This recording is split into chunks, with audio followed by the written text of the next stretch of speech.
your ears are very important to us. Please hold on, and our program will begin shortly.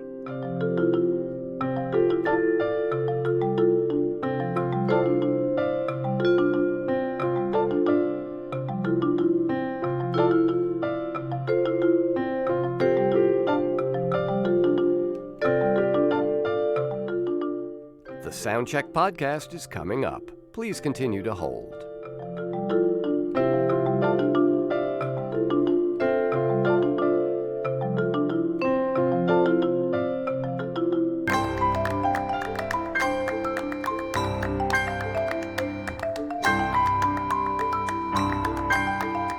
Keep up with the Soundcheck podcast and everything that's happening in the New Sounds empire. Just go to newsounds.org and follow us on social media. All of the icons are in the top right corner of the page.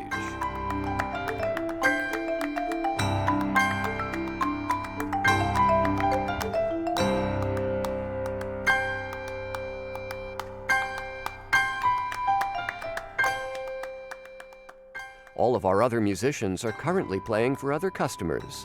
Please stay with us, and someone will play for you in just a moment.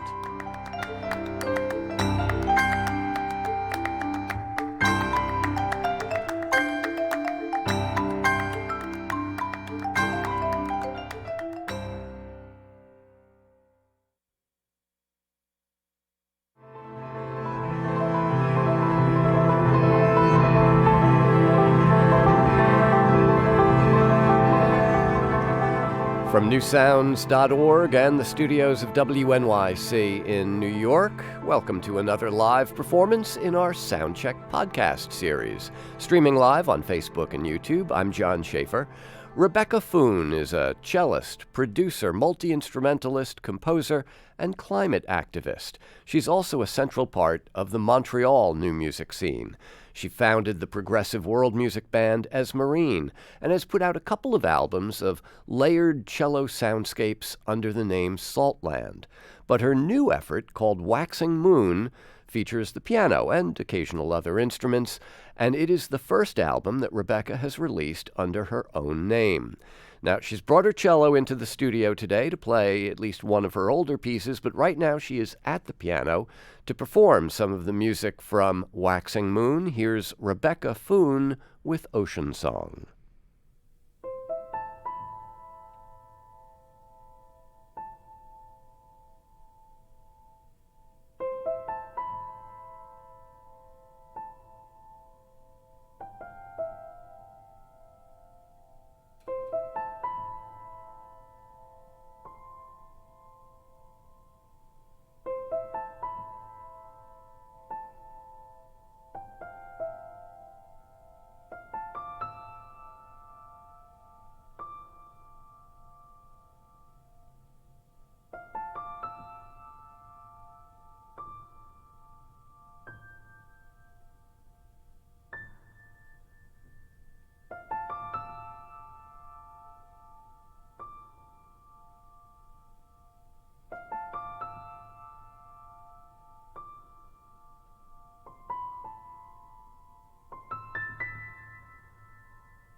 just before he died. I give you my heart, oh, 1,000 times.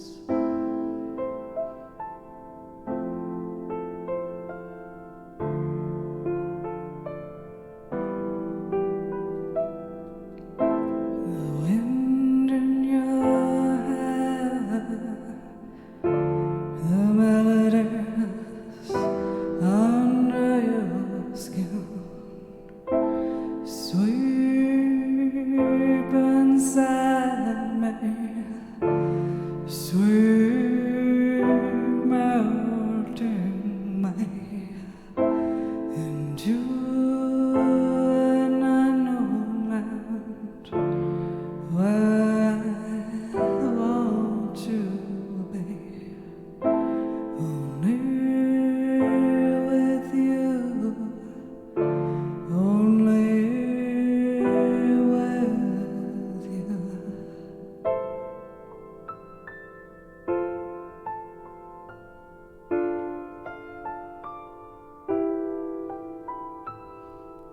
The child between us melted me, helping me believe in almost anything. When you left, I cried 1,000 tears, holding on to you, eternally.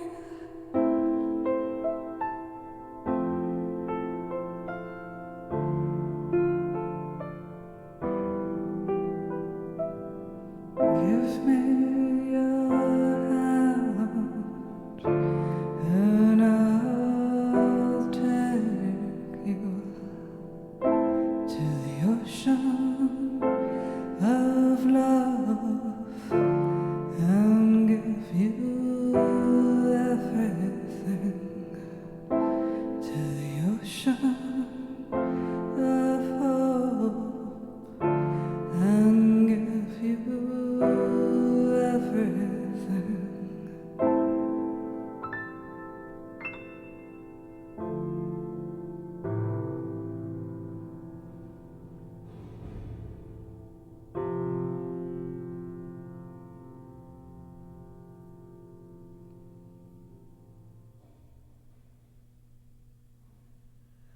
That is Rebecca Foon live at our piano with her Ocean Song, and actually incorporating a little bit of New World before heading on into the song itself, which was appropriate, Rebecca, because New World has that kind of wave of sound thing that happens in it. Yeah, First of all, oceanic. It's great to have you back. Oh, it's so nice to be here. It's so nice to see you. Congratulations, Waxing Moon is just out. Includes both New World and Ocean Song. And it is, as I mentioned in introducing you, the first album that you've released under your own name. So Yeah. it's tempting to say, Rebecca Foon, this time it's personal. Do these songs, does this feel like somehow more personal to you? Yeah, I think that's actually why I, in the end, decided to do it under my own name, because it's a very raw album, very simple album, very intimate album. There's not a lot going on. So why not? Well, there may not be a lot going on in terms of notes per second. Right. But, there's a lot new here. Mm-hmm, We've grown used to hearing you as a cellist, and, the piano is pretty much front and center on much of this record. So, what drove that? Was it in the songwriting, or did the songs, which came first, the songs or the instrumentation? I think I was inspired by a lot of songs, like people that I admire, musicians that I admire doing very simple stuff on the piano. And so it kind of led me to try. And like I wanted who are some of the Tom York, some of his really simple piano and singing songs, and old Cat Power stuff. Mm-hmm. And I was inspired to kind of strip away completely out of my comfort zone. I was starting to feel like on the cello, I was just a little too comfortable for my own writing, that I wasn't creating what I wanted to be creating. And I had, I just really wanted to, I had a lot of sadness in me over the last couple of years that I was needing to channel out of me. And so I was drawn to the piano and just very simple chords. I was drawn to singing and lyric writing, and I was finding it challenging to do it on the cello. And so I decided to kind of rock my whole comfort zone and go to the piano, which I never have taken a lesson in my life, and just write out simple chords. And that was the inspiration for writing lyrics on top of, and exploring singing on top of that. And then I would build other instrumentation on top of those simple chords. Mm-hmm. And the album, Waxing Moon, all of the proceeds from this album benefit Pathway to Paris, which is the organization that you co-founded with Jessie Paris Smith, the daughter of Patti Smith. How did the two of you, have you worked together musically, or is this purely? Yes, well, over the years with every Pathway concert, but also we met. Well, Silver Mount Zion used to play with Patti, and then we were invited Montreal band that you were part of. Yeah, and then we just a few concerts we did together, and then there was an Ornette Coleman curation at the Meltdown Festival in London in 2009, and so I was invited to be a part of that, and I played a little bit with Patti and Jessie, and that's where Jessie and I met, and we recognized in each other an environmental activism and passion for what's going on with the world pertaining to climate change, and so kind of followed each other over the years. And Pathway to Paris, the name refers to the Paris Accords, and kind of making sure that it's not just words on a piece of paper, but that those ideas are put into action. Exactly, yeah. So it was born out of anxiety that the Paris Agreement wasn't going to be established in those 2015 meetings that took place in Paris.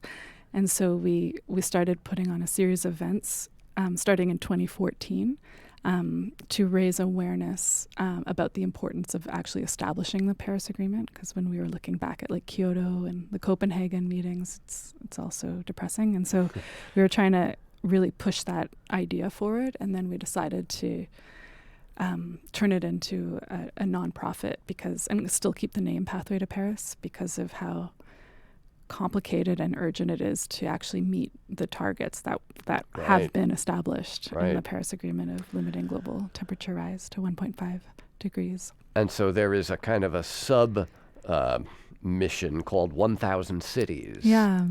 Explain what that is. I'd love to. So Pathway to Paris launched the 1,000 Cities Initiative for Carbon Freedom at the UN at a press conference at the Secretariat, and also at a concert we did in 2017 at Carnegie Hall.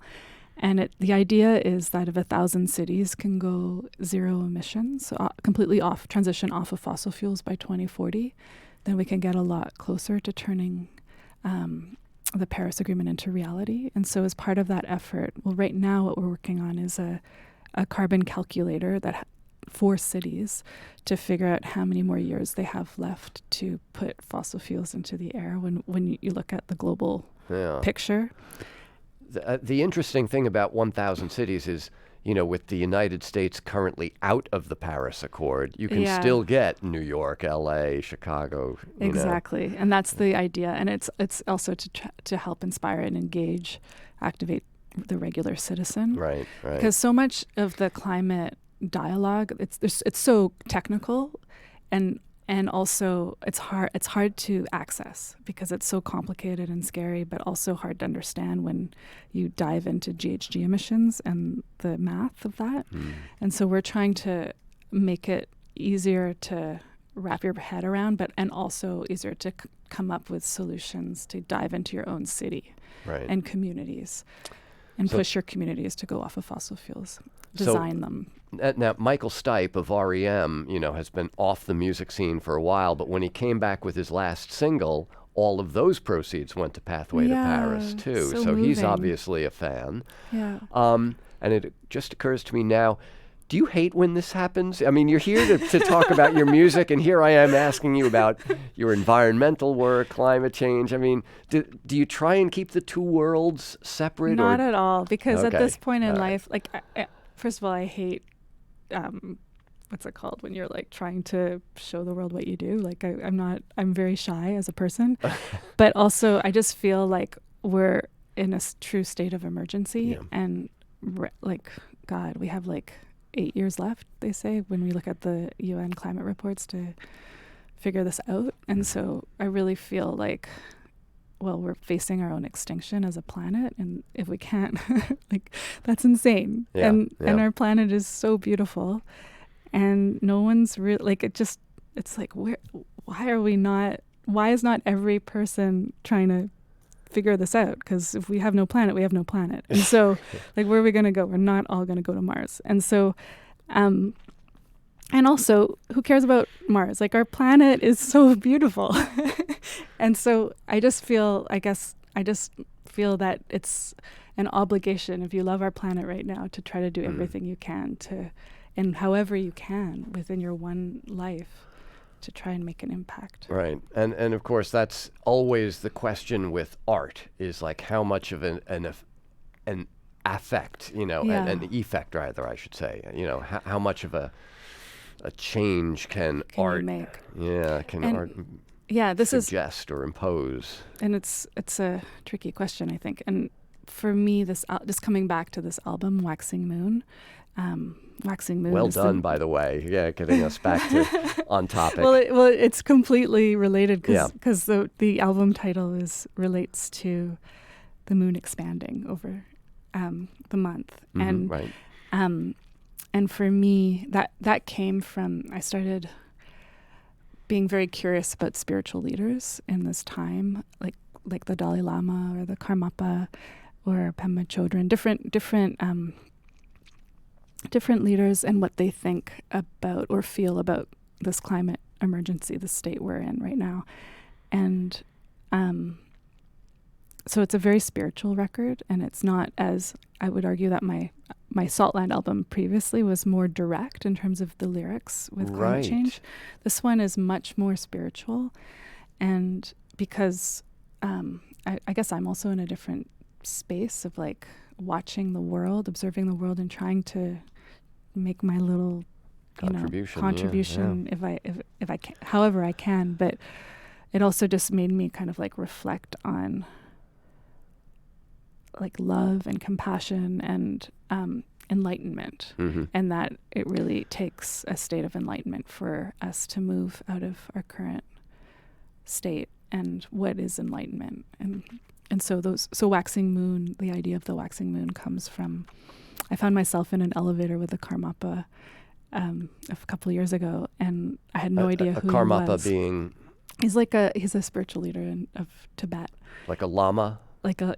And I was so moved by his energy that I had to Google it, and that's how I figured it out that it was him, and then went on to study a little bit with him, followed him for some teachings, and he spoke a lot about enlightenment, and so a lot of the lyrics are inspired by those teachings. Yeah. So there's nothing or very little that you can overtly say this is about this existential crisis. On the other hand, natural imagery is pretty threaded throughout these songs. Definitely. Yeah. And some lyrics are more tapped into certain things. There's a lyric about Stephen Hawking before he died saying that we had 1,000 years left to live, and then he changed it to 100 years right before he died. Well, that's an ocean song, right? Yeah, 100 years. Yeah, exactly. Yeah. Although you don't that's related to Steve. Yeah. It's a shout out to him. Without actually mentioning him by name in the Exactly. lyrics. Yeah. So, all right. So, you want to do the title track for us? Yeah, sure. All right. I'd love to. Thank you. We're speaking with Rebecca Foon. Her brand new album is called Waxing Moon. And again, all the proceeds from the sale of the record go to support the Pathways to Paris organization. Here is Rebecca Foon at our piano once again with the title track.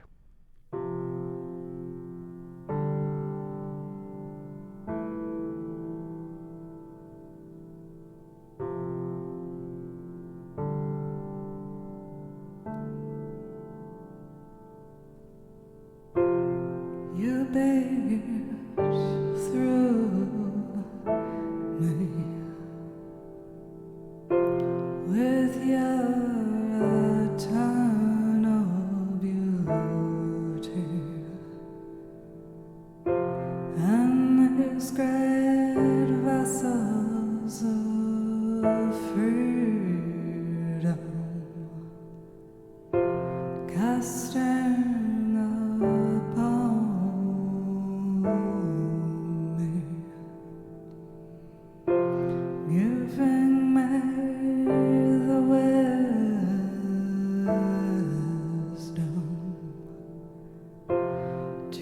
expand like the waxen moon to all beings that are infinite, wishing to benefit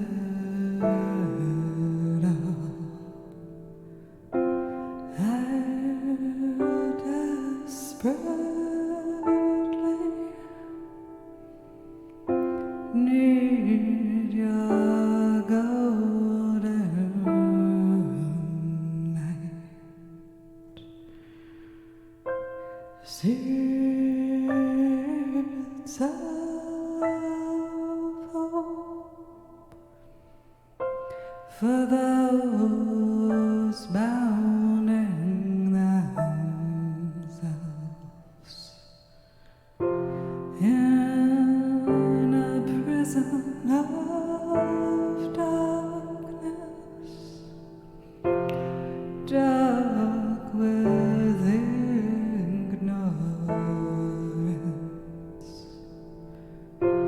You let the light in, abandoning dark places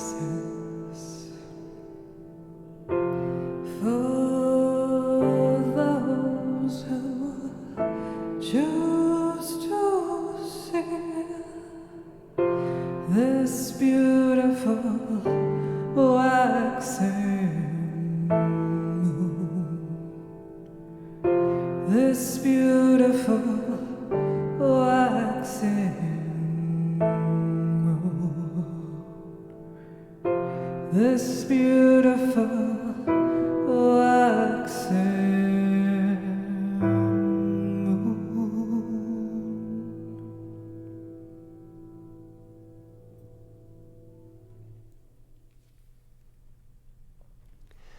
Once again, that is Rebecca Foon with the title track of her brand new album called Waxing Moon, playing at our piano.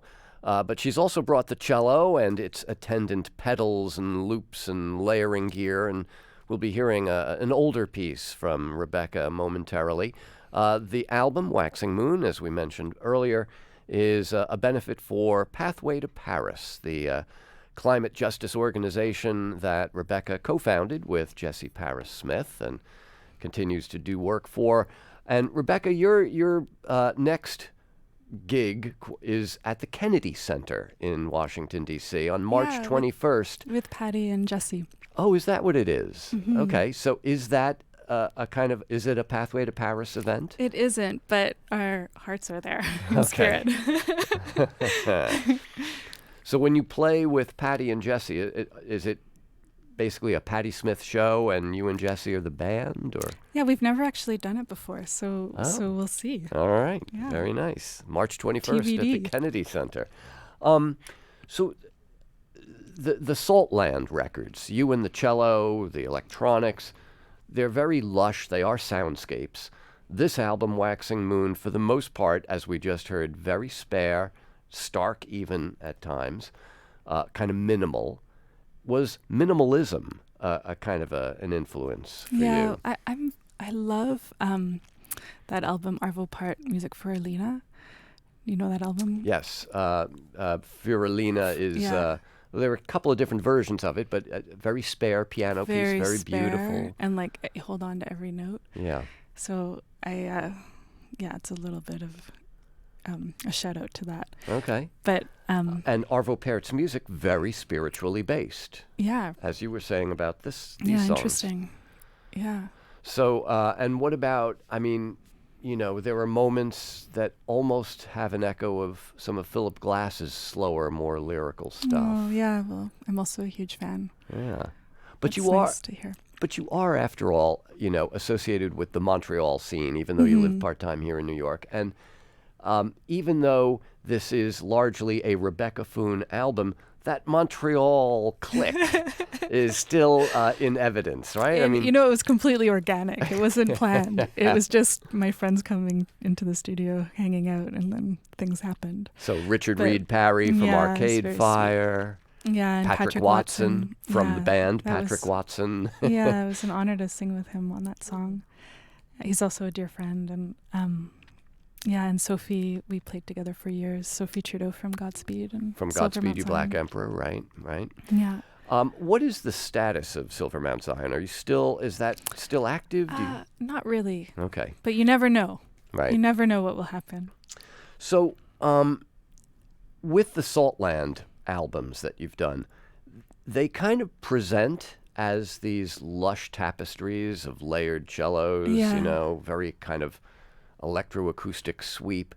And it really is kind of a shock to realize how much of that is actually song, with lyrics and you singing. And so you have been doing this all along. Yeah, I've always been, it's funny. I've been singing since, I guess my first Saltland album was 2013. I used to sing like backup vocals in Silver Mount Zion, and that kind of got me going. But I never really knew what my voice sounded like. And then 2013, when I released that first Saltland album, it was a challenge for me to start singing because I am such a shy person, and I was like, oh God! But I had things to say, and so. But in the last couple years, I feel personally that my voice has completely changed, and I'm not totally sure why. I think I've gone through a series of different personal small tragedies in my own life, which I think I'm actually grateful for because it opened up my heart, which I think also opened up my spirit in some weird way of accessing a deeper part of myself that comes through, I think, when I sing. But who knows? This might just be my own personal thoughts. But. No, but I that makes a lot of sense because, if things have changed, kind of physically, if muscles have relaxed. I mean, you're a yoga instructor. You know all that's the mind body spirit connection is. Yeah. We haven't really kind of plumbed the depths of that yet. Yeah, and I think when people experience tragedy or grief, let's put it that way, a process of grief inside of themselves, they're drawn.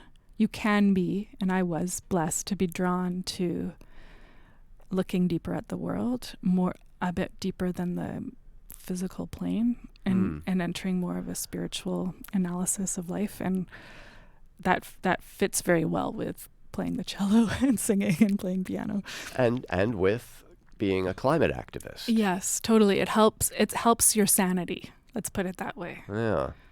So when you look back at the older Saltland songs, are they the work of a different musician? A little bit. I think so. Because I think everything before this album is a different musician. Because I wasn't as spiritual as a person, and so it's much more. Yeah, the lyrics are much more direct, and I would still I've always enjoyed music as a process of trying to explore other realms and like getting out of our like daily mundane realities. It's like why I'm drawn to music, whether it's listening to other people's music and kind of trying to enjoy a little bit of their other channeling, and whatever magic they're creating, or within myself. But I think now I'm up for a bit more of a journey. Well, it's funny that, a simple tool, I mean, not that the piano is a simple tool, but, but that just a piano can do that for you when, up till now, we've been more accustomed to seeing you as you are now, seated behind the cello and two different racks of effects boxes and stuff, and like all the gear, all the gizmos, and Totally. yeah. But this is Kinda fun ridiculous, too. And but yeah, totally. So, how far back are we going with this next piece? This one is I Only Wish This for You, from A Common Truth, the last album, which the is last Saltland very record. climate based, the lyrics. Well, even the name Saltland. I mean, traditionally, that's how an army would destroy the land that they had conquered or were about to, leave behind. Totally. Salt the earth. And so, yeah. And also salt is so healing, so it's this weird paradox. Yeah. So, I Only Wish This for You is the name of the song. Yeah. And, all right, so it's... and it's for all the children of the world. And it's a little bit of a look back musically from my guest, Rebecca Foon.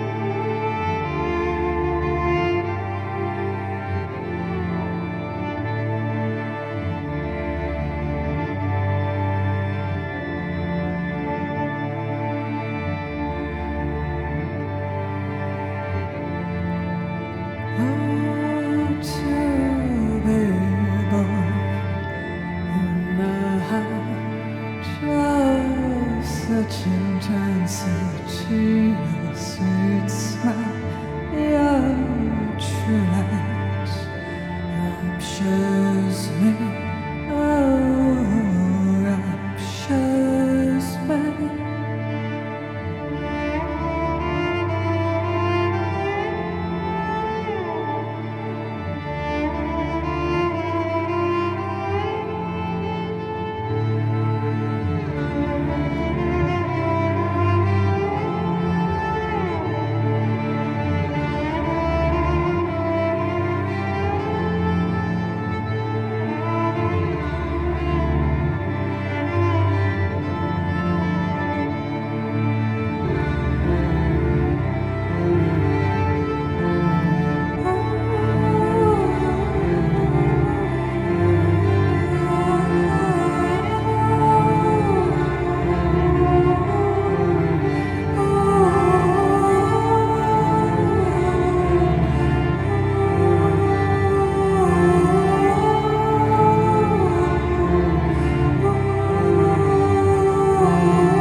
felt transformation. I only wish this for you.